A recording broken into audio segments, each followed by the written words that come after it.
Hi hello family, ಎಲ್ಲರಿಗೂ ಅಮ್ಮಾಸ್ ಕೈ ರುಚಿ ಚಾನಲ್ಗೆ ಸ್ವಾಗತ. ನಾನಿವತ್ತು ತುಂಬ ರುಚಿಯಾಗಿ ಹಾಗೆ ತುಂಬ ಡಿಫ್ರೆಂಟಾಗಿ ಮೆಂತ್ಯ ಸೊಪ್ಪನ್ನು ಬಳಸ್ಕೊಂಡು ತುಂಬ ಹೆಲ್ದಿಯಾಗಿ ಮೆಂತ್ಯ ಸೊಪ್ಪಿನ ದಾಲ್ ರೆಸಿಪಿನ ತೋರಿಸ್ತಾ ಇದ್ದೀನಿ. ಇದಂತೂ ರುಚಿ ತುಂಬ ಚೆನ್ನಾಗಿರುತ್ತೆ. ಚಪಾತಿಗೆ, ಇಡ್ಲಿಗೆ, ಪೂರಿಗೆ, ದೋಸೆಗೆ, ಬಿಸಿ ಅನ್ನಕ್ಕೆ, ಬಿಸಿ ಮುದ್ದೆಗಂತೂ ಮಾಡಿಸಿರೋವಂಥ ಒಂದು ಕಾಂಬಿನೇಷನ್ ಅಂತ ಹೇಳ್ಬೋದು. ಇದಂತೂ ಬ್ಯಾಚುಲರ್ಸ್ಗೆ ಅಥವಾ ಬಿಗಿನರ್ಸ್ಗೆ ತುಂಬ ಈಸಿಯಾಗಿ ಮಾಡ್ಕೋಬೋದು. ಅಡುಗೆ ಕಲಿತಿರೋರಂತೂ ಈ ರೀತಿಯಾಗಿ ಸಾಂಬಾರ್ ರೆಸಿಪಿ ಮಾಡೋಕ್ಕೆ ಬಂದಿಲ್ಲ ಅಂದರೆ ಏನೂ ರುಬ್ಬೋ ಅವಶ್ಯಕತೆಯೇ ಇರಲ್ಲ. ಈ ರೀತಿಯಾಗಿ ತುಂಬ ಸಿಂಪಲ್ಲಾಗಿ ಮೆಂತ್ಯ ಸೊಪ್ಪಿನ ದಾಲ್ ರೆಸಿಪಿ ಮಾಡಿಕೊಡಿ. ತುಂಬ ಚೆನ್ನಾಗಿರುತ್ತೆ, ತುಂಬ ರುಚಿಯಾಗಿರುತ್ತೆ. ಸೊ ಇದನ್ನು ಮಾಡ್ಕೊಳ್ಳೋದು ಕೂಡ ತುಂಬ ಸುಲಭ. ಇದನ್ನು ಹೇಗೆ ಮಾಡೋದು, ಇದನ್ನು ಮಾಡೋದಕ್ಕೆ ಏನೆಲ್ಲ ಪದಾರ್ಥಗಳು ಬೇಕು ಅಂತ ನೋಡೋಣ ಬನ್ನಿ. ಇಲ್ಲಿ ನಾನು ಒಂದು ದೊಡ್ಡ ಬೌಲಷ್ಟು ಮೆಂತ್ಯ ಸೊಪ್ಪನ್ನು ತೊಗೊಂಡಿದ್ದೀನಿ. ಹಾಗೆ 3 ದೊಡ್ಡ ಸೈಜಿನ ಟೊಮ್ಯಾಟೋನ ಚಿಕ್ಕದಾಗಿ ಕಟ್ ಮಾಡಿ ಇಟ್ಟಿದ್ದೀನಿ. 2 ಚಿಕ್ಕದಾಗಿ ಈರುಳ್ಳಿನ ಕಟ್ ಮಾಡಿ ಇಟ್ಕೊಂಡಿದ್ದೀವಿ. ಹಾಗೆ 100 ಗ್ರಾಮು ಹೆಸರು ಬೇಳೆ ತೊಗೊಂಡಿದ್ದೀವಿ. ಒಂದು ಅರ್ಧ ಟೇಬಲ್ ಸ್ಪೂನಷ್ಟು ಗರಂ ಮಸಾಲ, 1 ಟೇಬಲ್ ಸ್ಪೂನಷ್ಟು ಖಾರದ ಪುಡಿ, ಹಾಗೆ ಒಂದು ಸ್ವಲ್ಪ ಕೊತ್ತಂಬರಿ ಸೊಪ್ಪು, ಒಂದು ಅರ್ಧ ಬಟ್ಲಷ್ಟು ಕೊತ್ತಂಬರಿ ಸೊಪ್ಪನ್ನು ತೊಗೊಂಡಿದ್ದೀವಿ. 1 ಗಡ್ಡೆ ಬೆಳ್ಳುಳ್ಳಿನ ಚಿಕ್ಕದಾಗಿ ಕಟ್ ಮಾಡಿ ಇಟ್ಟಿದ್ದೀವಿ. ಹಾಗೆ 3 ರಿಂದ 4 ಒಣಮೆಣಸಿನ್ಕಾಯಿ, ಸ್ವಲ್ಪ ಕರ್ಬೇವಿನ ಸೊಪ್ಪನ್ನು ತೊಗೊಂಡಿದ್ದೀವಿ. ಸೊ ಒಗ್ಗರಣೆಗೆ ಸಾಸಿವೆ, ಜೀರಿಗೆ 2 ತೊಗೊಂಡಿದ್ದೀವಿ. ಒಂದು ಅರ್ಧ ಟೇಬಲ್ ಸ್ಪೂನಷ್ಟು ಅರಿಶಿನ, ರುಚಿಗೆ ತಕ್ಕಷ್ಟು ಉಪ್ಪನ್ನು ತೊಗೊಂಡಿದ್ದೀವಿ. ಹಾಗೆ ಎಣ್ಣೆನ ನಾವಿಲ್ಲಿ ತೊಗೊಂಡಿದ್ದೀನಿ. ನಾನು ಬಾಟ್ಲಲ್ಲೇ ತೋರಿಸ್ತಾ ಇದ್ದೀನಿ. ಈಗ ಹೇಗೆ ಮಾಡೋದು ಅಂತ ನೋಡೋಣ ಬನ್ನಿ. ಮೊದಲಿಗೆ ಒಂದು ಕುಕ್ಕರ್ಗೆ ನಾನು ತೋರಿಸ್ತಿರೋವಂಥ ಒಂದು ಚಂಬಲ್ಲಿ 2 ಚಮಚಷ್ಟು ನೀರನ್ನು ಕಾಯೋದಕ್ಕೆ ಇಟ್ಟಿದ್ದೀವಿ. ಸೊ ಅದು ಸ್ವಲ್ಪ ನೀರು ಚೆನ್ನಾಗಿ ಕಾಯ್ದ ಮೇಲೆ ಹೆಸರು ಬೇಳೆನ ಕ್ಲೀನಾಗೆ ತೊಳ್ಕೊಂಡು ನೀರಿಗೆ ಹಾಕ್ಕೊಬೇಕು. ಇದಕ್ಕೆ ರುಚಿಗೆ ತಕ್ಕಷ್ಟು ಉಪ್ಪು ಮತ್ತು ಒಂದು ಅರ್ಧ ಟೇಬಲ್ ಸ್ಪೂನಷ್ಟು ಅರಿಶಿನೂ ಕೂಡ ಹಾಕ್ಕೊಂಡು ಕ್ಲೀನಾಗೆ ಸೌಟ್ನಲ್ಲಿ ಮಿಕ್ಸ್ ಮಾಡ್ಕೊಬೇಕು.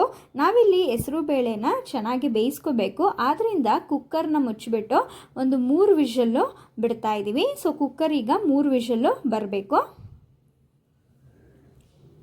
ಈಗ ಒಂದು ಸ್ವಲ್ಪ ತಾದ್ಮೇಲೆ ಕುಕ್ಕರ್ 3 ವಿಷಲ್ಲು ಬಂದಿದೆ. ಈಗ ನೋಡಿ ಕುಕ್ಕರ್ ಮುಚ್ಚಳನ ತೆಗಿತಾ ಇದ್ದೀವಿ. ನೋಡ್ತಾ ಇರ್ಬೋದು ಹೆಸರು ಬೇಳೆ ಚೆನ್ನಾಗೆ ಬೆಂದಿದೆ. ಈಗ ಇದನ್ನು ಸ್ಮ್ಯಾಶರ್ನ ತೊಗೊಂಡು, ಏನು ಪೂರ್ತಿ ಸ್ಮ್ಯಾಶ್ ಮಾಡೋ ಅವಶ್ಯಕತೆ ಇಲ್ಲ, ಒಂದು 50 ಭಾಗದಷ್ಟು ಸ್ಮ್ಯಾಶ್ ಮಾಡಿಕೊಂಡ್ರೆ ಸಾಕು ಒಂದು ಸ್ವಲ್ಪ. ಈಗ ಇದು ರೆಡಿಯಾಗಿದೆ. ಇದಾದಮೇಲೆ ಒಂದು ದೊಡ್ಡ ಬಾಣಲಿಗೆ ಒಂದು 5 ರಿಂದ 6 ಟೇಬಲ್ ಸ್ಪೂನಷ್ಟು ಎಣ್ಣೆನ ಹಾಕಿ, ಎಣ್ಣೆ ಬಿಸಿ ಆದಮೇಲೆ ಚಿಕ್ಕದಾಗಿ ಕಟ್ ಮಾಡ್ಕೊಂಡಿರುವಂಥ 1 ಗಡ್ಡೆ ಬೆಳ್ಳುಳ್ಳಿ, ಹಾಗೆ ಜೀರಿಗೆ, ಸಾಸಿವೆ ಸ್ವಲ್ಪ, ಹಾಗೆ ಕರ್ಬೇವಿನ ಸೊಪ್ಪನ್ನು ಕೂಡ ಹಾಕ್ಕೊಂಡು ಎಣ್ಣೆಲಿ ಚೆನ್ನಾಗಿ ಫ್ರೈ ಮಾಡ್ಕೊತಾ ಇದ್ದೀವಿ. ಇದಕ್ಕೆ ನಾವು ಒಂದು 4 ರಿಂದ 5 ಒಣಮೆಣಸಿನ್ಕಾಯಿ ಕೂಡ ಮುರಿದು ಹಾಕೋತಾ ಇದ್ದೀವಿ. ಸೊ ಹಾಗೆ ಚಿಕ್ಕದಾಗಿ ಕಟ್ ಮಾಡ್ಕೊಂಡಿರುವಂಥ ಈರುಳ್ಳಿ ಕೂಡ ಹಾಕ್ಕೊಂಡು ಎಣ್ಣೆಲಿ ಫ್ರೈ ಮಾಡ್ಕೊತಾ ಇದ್ದೀವಿ. ಈರುಳ್ಳಿ ಸ್ವಲ್ಪ ಕೆಂಪಗಾಗಬೇಕು. ದೊಡ್ಡ ಸೈಜ್ ಈರುಳ್ಳಿ ಅಂದರೆ ಒಂದೇ ಒಂದು ತೊಗೊಳ್ಳಿ ಸಾಕಾಗುತ್ತೆ. ಇಲ್ಲ ಚಿಕ್ಕ ಸೈಜ್ ಈರುಳ್ಳಿ ಅಂದರೆ 2 ನೀವು ಚಿಕ್ಕದಾಗಿ ಕಟ್ ಮಾಡ್ಕೊಂಡು ಹಾಕ್ಕೊಬೇಕು. ಈಗ ನೋಡಿ ಈರುಳ್ಳಿ ಚೆನ್ನಾಗಿ ಫ್ರೈ ಆಗಿದೆ. ಈಗ ಇದಕ್ಕೆ 1 ಟೇಬಲ್ ಸ್ಪೂನಷ್ಟು ಖಾರದ ಪುಡಿನ ಹಾಕೋತಾ ಇದ್ದೀವಿ.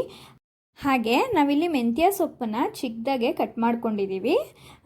ಮೆಂತ್ಯ ಸೊಪ್ಪನ್ನು ಕೂಡ ಹಾಕ್ಕೊಂಡು ಚೆನ್ನಾಗೆ ಫ್ರೈ ಮಾಡ್ಕೋತಾ ಇದ್ದೀವಿ. ಇದು ಮೆಂತ್ಯ ಸೊಪ್ಪು ಚೆನ್ನಾಗೆ ಫ್ರೈ ಆಗ್ತಾ ಅದು ಕಡಿಮೆ ಆಗ್ತಾ ಬರುತ್ತೆ. ಸೊ ಮೆಂತ್ಯ ಸೊಪ್ಪನ್ನು ನೀವು ಇಲ್ಲಿ ಬೇಯಿಸ್ಕೊಳ್ಳೋಕ್ಕೆ ನೀರಾಗಿರಲಿ ಅಥವಾ ಏನು ಹಾಕ್ಕೊಳ್ಳೋಕ್ಕೆ ಹೋಗಬಾರ್ದು. ಇದನ್ನು ಬೇಯಿಸೋಕ್ಕೆ ನೀವು ಒಂದು ತಟ್ಟೆನೂ ಕೂಡ ಮೇಲೆ ಮುಚ್ಚಬಾರ್ದು. ಆ ರೀತಿ ಮುಚ್ಚಿಬಿಟ್ರೆ ಸೊ ಈ ಸೊಪ್ಪು ಏನಾಗುತ್ತೆ ಅಂದರೆ ಕಹಿ ಬಂದ್ಬಿಡುತ್ತೆ. ಆದ್ದರಿಂದ ಏನು ತಟ್ಟೆ ಮುಚ್ಚಿದಂಗೆ ಒಂದು 2-3 ಸಲ ಸೌಟ್ ಆಡಿಸ್ತಾ ಈ ರೀತಿಯಾಗೆ ನೋಡಿ, ನೀವೇ ನೋಡ್ತಾ ಇರ್ಬೋದು ಆ ಸೊಪ್ಪು ಚೆನ್ನಾಗಿ ಬೇಯ್ತಿದ್ದಂಗೆ ಅದು ಸ್ವಲ್ಪ ಕಡಿಮೆ ಆಗ್ತಾ ಬರುತ್ತೆ. ನೋಡಿ ಇವಾಗ ಮೆಂತ್ಯ ಸೊಪ್ಪು ಚೆನ್ನಾಗಿ ಫ್ರೈ ಆಗಿ ಚೆನ್ನಾಗಿ ಬೆಂದಿದೆ. ಈಗ ಇದಕ್ಕೆ 3 ದೊಡ್ಡ ಸೈಜಿನ ಟೊಮ್ಯಾಟೋನ ಚಿಕ್ಕದಾಗಿ ಕಟ್ ಮಾಡಿಕೊಂಡು ಹಾಕೋತಾ ಇದ್ದೀವಿ. ಇದಕ್ಕೆ ಸ್ವಲ್ಪ ಟೊಮ್ಯಾಟೊ ನಾವು ಜಾಸ್ತಿನೇ ಹಾಕೋಬೇಕು. ನೀವೇನಾದರೂ ಚಿಕ್ಕ ಸೈಜ್ ಟೊಮ್ಯಾಟೋನ ಬಳಸ್ತಾ ಇದ್ದರೆ ಒಂದು 4 ಟೊಮ್ಯಾಟೋನ ಬಳಸ್ಕೊಳ್ಳಿ. ಈಗ ಟೊಮ್ಯಾಟೊ ಚೆನ್ನಾಗಿ ಬೇಯಬೇಕು. ಇದಕ್ಕೆ ಸ್ವಲ್ಪ ರುಚಿಗೆ ತಕ್ಕಷ್ಟು ಉಪ್ಪನ್ನು ಕೂಡ ಹಾಕ್ಕೊಳ್ಳಿ. ಉಪ್ಪನ್ನು ಹಾಕೋಬೇಕಾದ್ರೆ ಹುಷಾರಾಗಿ ಹಾಕ್ಕೊಳ್ಳಿ. ಯಾಕೆ ಅಂದರೆ ನಾವು ಆಗಲೇ ಹೆಸರು ಬೇಳೆ ಬೇಯಿಸೋಕ್ಕೂ ಉಪ್ಪು ಹಾಕಿದ್ದೀವಿ. ಆದ್ದರಿಂದ ನೋಡಿಕೊಂಡು ಹಾಕ್ಕೊಳ್ಳಿ ನೀವು. ನೋಡಿ ಇದನ್ನು ಒಂದು 5 ನಿಮಿಷ ಒಂದು ಪ್ಲೇಟ್ನ ಮುಚ್ಚಿಬಿಟ್ಟು ಟೊಮ್ಯಾಟೋನ ಚೆನ್ನಾಗಿ ಬೇಯಿಸ್ಕೊಂಡಿದ್ದೀವಿ. ನೋಡ್ತಾ ಇರ್ಬೋದು ಟೊಮ್ಯಾಟೊ ಚೆನ್ನಾಗಿ ಬೆಂದಿದೆ. ಸೊ ಈಗ ಇದಕ್ಕೆ ನಾವೇನು ಹೆಸರು ಬೇಳೆನ ಬೇಯಿಸಿಟ್ಕೊಂಡಿದ್ವಲ್ಲ ಅದು ನೀರಿನ ಸಮೇತವಾಗಿ ಹಾಕ್ಕೋಬೇಕು. ಸೊ ಇದನ್ನು ಹಾಕ್ಕೊಂಡು ಒಂದು 5 ನಿಮಿಷ ಕ್ಲೀನಾಗೆ ಮಿಕ್ಸ್ ಮಾಡ್ತಾ ಬನ್ನಿ ಸೌಟ್ ಮೂಲಕ. ಈಗ ನಾವಿದಕ್ಕೆ ಕೊನೆಯದಾಗಿ ಒಂದು ಅರ್ಧ ಟೇಬಲ್ ಸ್ಪೂನಷ್ಟು ಗರಂ ಮಸಾಲಾನ ಹಾಕೋತಾ ಇದ್ದೀವಿ. ಗರಂ ಮಸಾಲ ಕೂಡ ಹಾಕ್ಕೊಂಡು ಕ್ಲೀನಾಗೆ ಮಿಕ್ಸ್ ಮಾಡ್ಕೊಳ್ಳಿ. ನೋಡಿ ಇದನ್ನು ನಾವೀಗ ಒಂದು 10 ನಿಮಿಷ ಒಂದು ಪ್ಲೇಟ್ನ ಕ್ಲೋಸ್ ಮಾಡಿಬಿಟ್ಟು ಸ್ಟವ್ನ ಸಿಮ್ಮಲ್ಲಿ ಇಟ್ಕೊಂಡು ಚೆನ್ನಾಗೆ ಕುದಿಸ್ಕೊಬೇಕಾಗತ್ತೆ. ಸೊ ಒಂದು 10 ನಿಮಿಷ ಆದಮೇಲೆ ನಾವಿಲ್ಲಿ ಓಪನ್ ಮಾಡೋಣ. ನೋಡಿ ಒಂದು 10 ನಿಮಿಷ ಆದಮೇಲೆ ನೀವೇ ನೋಡ್ತಾ ಇರ್ಬೋದು ಎಷ್ಟು ಚೆನ್ನಾಗಿ ಕುದಿ ಬರ್ತಾ ಇದೆ. ಸೊ ಒಂದು 10 ನಿಮಿಷ ಬೇಯಿಸ್ಕೊಂಡ್ರೆ ಸಾಕು, ರೆಡಿಯಾಗಿ ಹೋಗುತ್ತೆ. ಸೊ ನೋಡಿ ಕೊನೆಯದಾಗಿ ಇದಕ್ಕೆ ಚಿಕ್ಕದಾಗೆ ಕಟ್ ಮಾಡ್ಕೊಂಡಿರೋವಂತಹ ಕೊತ್ತಂಬರಿ ಸೊಪ್ಪನ್ನು ಹಾಕ್ಕೊಂಡು ಇದನ್ನು ಇನ್ನೊಂದು ಸಲ ಕ್ಲೀನಾಗೆ ಮಿಕ್ಸ್ ಮಾಡಿಕೊಂಡ್ರೆ ಆಯಿತು. ತುಂಬ ರುಚಿಯಾಗಿರುವಂತಹ ಮೆಂತ್ಯ ಸೊಪ್ಪಿನ ದಾಲ್ ರೆಸಿಪಿ ರೆಡಿಯಾಗುತ್ತೆ. ಸೊ ಇದನ್ನು ನೀವು ಬಿಸಿ ಅನ್ನದ ಜೊತೆಗೆ ಅಥವಾ ಬಿಸಿ ಮುದ್ದೆ ಜೊತೆಗೆ ತುಪ್ಪ ಹಾಕ್ಕೊಂಡು ತಿಂತಾಯಿದ್ರೆ ನಿಜವಾಗ್ಲೂ ಸ್ವರ್ಗ ಥರ ಅನಿಸುತ್ತೆ, ಅಷ್ಟು ರುಚಿಯಾಗಿರುತ್ತೆ. ಸೊ ನನಗಂತೂ ಈ ದಾಲ್ ರೆಸಿಪಿ ಪರ್ಸ್ನಲಿ ತುಂಬ ಇಷ್ಟ. ತುಂಬ ಡಿಫ್ರೆಂಟಾಗಿರುತ್ತೆ, ತುಂಬ ಚೆನ್ನಾಗಿರುತ್ತೆ. ಇದನ್ನು ನೀವು ಇನ್ನೂ ಕ್ವಾಂಟಿಟಿ ತುಂಬ ಗಟ್ಟಿಯಾಗೂ ಕೂಡ ಮಾಡ್ಕೊಬೋದು. ನೀರನ್ನು ಸ್ವಲ್ಪ ಕಡಿಮೆ ಹಾಕ್ಕೊಂಡು ಚಪಾತಿಗೆಲ್ಲ ಮಾಡ್ಕೋಬೇಕಾದ್ರೆ ಸ್ವಲ್ಪ ಗಟ್ಟಿಗೆ ಮಾಡ್ಕೊಳ್ಳಿ, ಇಲ್ಲ ಸಾಂಬಾರು ರೀತಿಯಾಗಿ ಮಾಡ್ಕೊಳ್ಬೇಕಾದ್ರೆ ನಾವು ತೋರಿಸಿರೋ ಥರ 1-2 ಚಂಬು ನೀರನ್ನು ಹಾಕ್ಕೊಂಡು ನೀವು ಮಾಡ್ಕೋಬೋದು. ತುಂಬ ಚೆನ್ನಾಗಿರುತ್ತೆ. ಸೊ ತುಂಬ ರೊಟ್ಟಿಗಂತೂ ತುಂಬ ಒಳ್ಳೆ ಕಾಂಬಿನೇಷನ್ ಅಂತ ಹೇಳ್ತೀನಿ. ಸೊ ಬ್ಯಾಚುಲರ್ಸ್ ಎಲ್ಲ ತುಂಬ ಈಸಿಯಾಗಿ ಈ ರೀತಿ ಸೊಪ್ಪನ್ನು ಬಳಸ್ಕೊಂಡು ಏನು ಮಸಾಲೆ ರುಬ್ಬದೇನೆ ಈಸಿಯಾಗಿ ಹೆಲ್ದಿಯಾಗಿ ರೆಸಿಪೀಸ್ನ ಮಾಡ್ಕೋಬೋದು. ಅವ್ರಿಗೆ ತುಂಬ ಹೆಲ್ಪ್ಫುಲ್ ಆಗುತ್ತೆ, ಬ್ಯಾಚುಲರ್ಸ್ಗೆ, ಬಿಗಿನರ್ಸ್ಗೆಲ್ಲ. ಈ ರೆಸಿಪಿ ನಿಮಗೆಲ್ಲ ಇಷ್ಟ ಆಗಿದೆ ಅಂತ ಭಾವಿಸ್ತೀನಿ. ಇಷ್ಟ ಆಗಿದ್ದರೆ ಅಮ್ಮಾಸ್ ಕೈರುಚಿ ಚಾನಲ್ನ ಸಬ್ಸ್ಕ್ರೈಬ್ ಮಾಡ್ಕೊಳ್ಳಿ.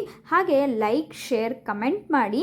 ನಿಮ್ಮ ಫ್ಯಾಮಿಲಿ ಫ್ರೆಂಡ್ಸ್ಗೂ ಈ ಈಸಿ ರೆಸಿಪಿನ ಶೇರ್ ಮಾಡಿ. ನಿಮ್ಮನ್ನಲ್ಲೂ ಕೂಡ ಒಂದೇ ಒಂದು ಸಲ ಟ್ರೈ ಮಾಡಿ ಈ ರೆಸಿಪಿ ಹೇಗೆ ಬಂತು ಅಂತ ನಮಗೆ ಕಮೆಂಟ್ ಮೂಲಕ ತಿಳಿಸಿ. ಇದೇ ಥರ ಇನ್ನೊಂದು ಈಸಿ ರೆಸಿಪಿಯೊಂದಿಗೆ ನಿಮ್ಮ ಮುಂದೆ ಬರ್ತೀವಿ. ಅಲ್ಲಿವರೆಗೂ ಕಾಯ್ತಾ ಇರಿ. ವಿಡಿಯೋ ನೋಡಿದ್ದಕ್ಕಾಗಿ ಎಲ್ಲರಿಗೂ ಧನ್ಯವಾದಗಳು.